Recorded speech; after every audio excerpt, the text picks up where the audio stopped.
Oriano, bonsoir. Bonsoir Sophie. Alors, une rubrique qui sera axée cette semaine au sport de combat. On commence par du MMA. Flore Hani fera dans une semaine son premier combat de la saison. Et elle nous l'a confié qu'elle était plus que prête pour cet événement, pour ce combat qui aura lieu le 9 mars à Kansas City, l'Invicta 46, la prestigieuse organisation féminine et professionnelle. Notre Eto Hine combattra l'américaine Christina Williams. Notre Eto nous donne de ses nouvelles à une semaine de son combat. Écoutez. Donc ouais, je prends l'avion dimanche pour Kansas City.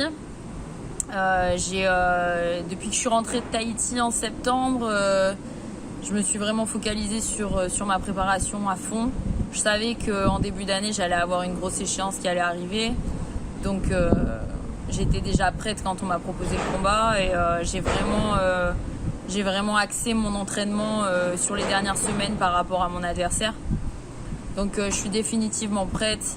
Je me suis rarement sentie aussi bien en fin de camp pour aller à un combat. Tout est bien, quoi. Le cardio, le poids, tout est parfait.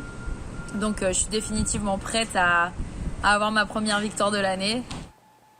Et après ce combat, d'autres échéances sont prévues avec toujours en ligne de mire un contrat pour l'UFC, la plus prestigieuse fédération de MMA professionnelle.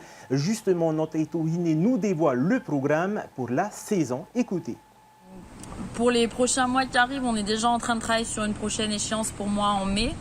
Donc je devrais recombattre très rapidement après ce combat-là. Et puis avant la fin de l'année, l'objectif c'est d'atteindre l'UFC. Donc probablement un combat sur les contenders de Dana White ou alors peut-être une entrée à l'UFC tout simplement avant la fin de l'année. Voilà. En tout cas, je suis sur le bon chemin pour l'instant, donc j'espère vraiment porter haut et fièrement les couleurs du fait noir. Encore une fois, je suis très très fière d'être l'ambassadrice de la Polynésie, je le dirai jamais assez.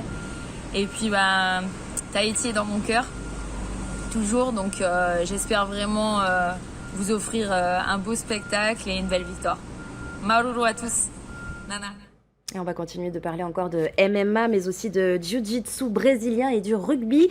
C'est le moment du récapitulatif des derniers résultats de nos Aito à l'international, Oriano. Et oui, Sophie, on va parler de MMA parce que Rehere Dudes, lui, a déjà entamé son premier combat de la saison qui se disputait justement au Gladiator Challenge à San Diego. Le week-end dernier, il s'est imposé avec la manière en battant son adversaire américain par TKO, c'est-à-dire par arrêt de l'arbitre dès le premier round. Félicitations encore à notre Eto.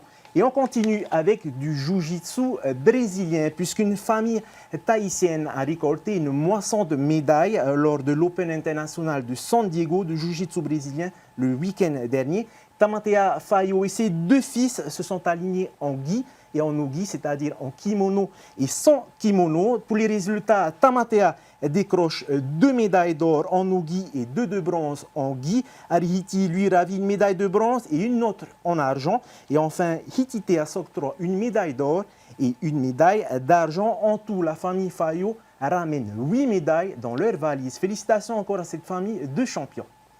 Allez, on termine avec du rugby en élite dame. Blagnac, où évolue notre Tahitienne Tearere Tetua, a maîtrisé parfaitement son match face à Loup de Lyon. Blagnac s'est imposé sur le score de 44-0. Félicitations encore à notre équipe.